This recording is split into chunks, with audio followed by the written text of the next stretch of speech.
शेतकरी बंधूंनो, सध्या आपण गहू पिकाचा जर विचार केला तर जवळपास 70% गव्हाचं पीक हे पोटरा अवस्थेमध्ये आहे. काही अगोदरची पेरणी जी आहे तर ती सध्या ओंबी अवस्थेमध्ये आहे. शेतकरी बंधूंनो, या अवस्थेमध्ये एक चूक आपल्याला खूप महागात पडू शकते आणि आपलं गव्हाचं उत्पादन हे 10 ते 15% कमी होऊ शकतं.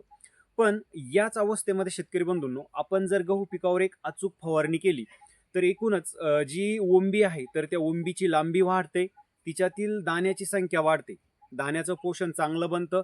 त्यानंतर शेतकरी बंधूंनो, दाणे चमकदार वजनदार बनतात आणि जे उत्पादन आहे तर हे 10 ते 15% आपल्याला तिथं वाढल्याचं पाहायला मिळतं. शेतकरी बंधूंनो, तुमचंही गव्हाचं पीक जर या अवस्थेमध्ये असेल तर हा व्हिडिओ तुम्ही नक्की शेवटपर्यंत बघा. कारण या व्हिडिओमध्ये मी तुम्हाला या अवस्थेत गहू पिकावर फवारणीसाठी एक असा मास्टर स्प्रे सांगतो, ज्या फवारणीमुळे शेतकरी बंधूंनो तुमच्या गव्हाच्या उत्पादनामध्ये एकूणच 10 ते 15% वाढ झाल्याचं तुम्हाला तिथं पाहायला मिळणार आहे. शिवाय खर्च सुद्धा या फवारणीसाठी तुम्हाला कमीच लागणार आहे. म्हणजे एक स्वस्तातली फवारणी मी तुम्हाला सांगतो. शेतकरी बंधूंनो, इथून पुढे आपल्याला साधारण एक पोटरा अवस्थेमध्ये आणि एक पूर्णपणे दाणे भरण्याच्या अवस्थेमध्ये अशा 2 फवारण्या करायच्या आहे. त्याच्यातली पहिली फवारणी आज मी तुम्हाला सांगतो. तर नमस्कार शेतकरी बंधूंनो, मी ज्ञानेश्वर बाकाल. आपल्या बाकाल ॲग्रो पॅटर्न यूट्यूब चॅनलमध्ये सर्व शेतकरी बांधवांचं पुन्हा एकदा अगदी मनापासून स्वागत करतो. शेतकरी बंधूंनो, गहू पिकामध्ये पोटरा अवस्था असेल, ओंबी निघण्याची अवस्था असेल किंवा ओंबी पूर्णपणे निघली असेल आणि दाणे भरण्याची अवस्था असेल, तर या अवस्थेमध्ये जे 2 स्प्रे करायचे त्याच्यातला जो पहिला स्प्रे आपल्याला करायचा आहे तो पोटरा अवस्थेमध्ये तिथं करायचा. म्हणजे ज्यावेळेस आपलं गव्हाचं पीक हे 55 ते 65 दिवसांच्या दरम्यान असतं, त्यावेळेस गहू पिकामध्ये पोटरा अवस्था असते, म्हणजे ओंबी निघण्याची अवस्था असते. आणि या अवस्थेमध्ये गहू पिकाला अल्प प्रमाणामध्ये नत्र लागतं, त्याचबरोबर उच्च फॉस्फरस आणि पोटॅशियमची गरज खूप जास्त असते.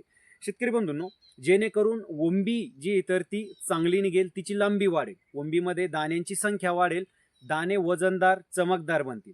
त्याचबरोबर शेतकरी बंधूंनो, या काळामध्ये जर काळा मावा असेल किंवा अळीचा प्रादुर्भाव असेल, जी कांडी खाणारी अळी असेल, तर तिच्या नियंत्रणासाठी आपल्याला एक कीटकनाशक घ्यायचं आहे. आणि इथून पुढे जो रस्ट आहे किंवा जो तांबेरा आहे, तर या बुरशीजन्य रोगाचं सुद्धा आपल्याला तिथं चांगल्या पद्धतीनं नियंत्रण करायचं आहे. आणि यासाठी जो मास्टर स्प्रे मी तुम्हाला सांगतो, तर त्याच्यातली जी पहिली फवारणी आपल्याला करायची आहे पोटरा अवस्थेतली, तर यासाठी शेतकरी बंधूंनो, म्हणजे जे 3 घटक मी तुम्हाला सांगितले, नायट्रोजन, फॉस्फरस आणि पोटॅश, या तिन्ही घटकाची पूर्तता करण्यासाठी जे विद्राव्य खत आपल्याला याच्यामध्ये वापरायचं आहे, तर यामध्ये तुम्ही ICLचं 11-36-24 जे विद्राव्य खत आहे, तर या खताची तिथं 80 ते 100 ग्राम प्रति 20 लिटरच्या पंपाला फवारणी करायची आहे. शेतकरी बंधूंनो, 11-36-24ला पर्याय म्हणून या अवस्थेमध्ये तुम्ही एखादं चांगल्या कंपनीचं 052-34 सुद्धा वापरू शकता 80 ते 100 ग्रॅम. किंवा शेतकरी बंधूंनो, तुम्हाला 13-40-13 या विद्राव्य खताची सुद्धा अशा वेळेस तिथं फवारणी करता येते. जे 3 पर्याय मी तुम्हाला सांगितले त्याच्यापैकी जो पर्याय तुम्हाला मिळेल, म्हणजे जे विद्राव्य खत मिळेल त्याच्यापैकी एक तुम्हाला त्याची निवड करायची आहे.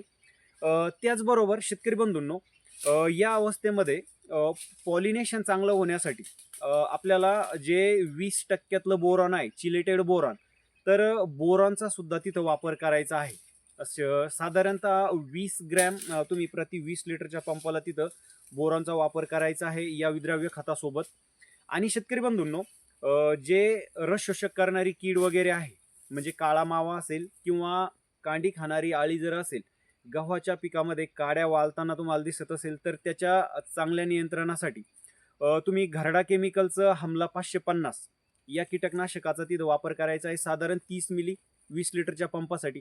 किंवा शेतकरी बंधूंनो, प्रोफेक्स सुपर या कीटकनाशकाचा सुद्धा तुम्हाला या अवस्थेमध्ये वापर करता येतो, साधारण 30 मिली प्रति 20 लिटरच्या पंपासाठी तुम्हाला ते वापरायचं आहे.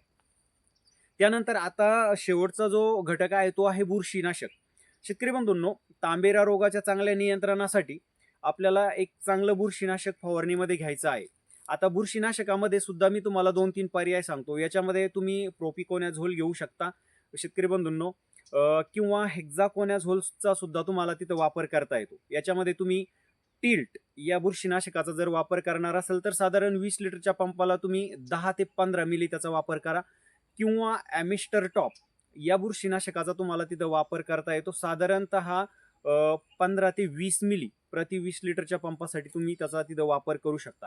तर एकंदरीत हा जो मास्टर स्प्रे आहे, तर हा स्प्रे आपल्याला करायचा आहे गव्हाचं पीक साधारण 55 ते 65 दिवसाच्या दरम्यान ज्यावेळेस तुमचं गव्हाचं पीक आहे, पोटरा अवस्था आहे, कुठं ओंबी निघते आहे, तर या अवस्थेत तुम्हाला हा स्प्रे करायचा आहे. त्याच्यानंतर जो पुढचा स्प्रे तुम्हाला मी सांगणार आहे, तर तो आपल्याला करायचा आहे 100% आपलं गव्हाचं पीक ओंबी निघून झाली आहे आणि दाणे भरण्याची अवस्था आहे, तर त्या अवस्थेमध्ये तो स्प्रे करायचा आहे आणि तो स्प्रे मी तुम्हाला पुढच्या व्हिडिओमध्ये सांगणार आहे. शेतकरी बंधूंनो, ही माहिती तुम्हाला कशी वाटली कमेंट करून नक्की सांगा आणि व्हिडिओ आवडला असेल तर व्हिडिओला लाईक करा, जास्तीत जास्त शेतकरी बांधवांपर्यंत शेअर करा. नवीन माहितीसह आपण पुढच्या व्हिडिओमध्ये भेटूया.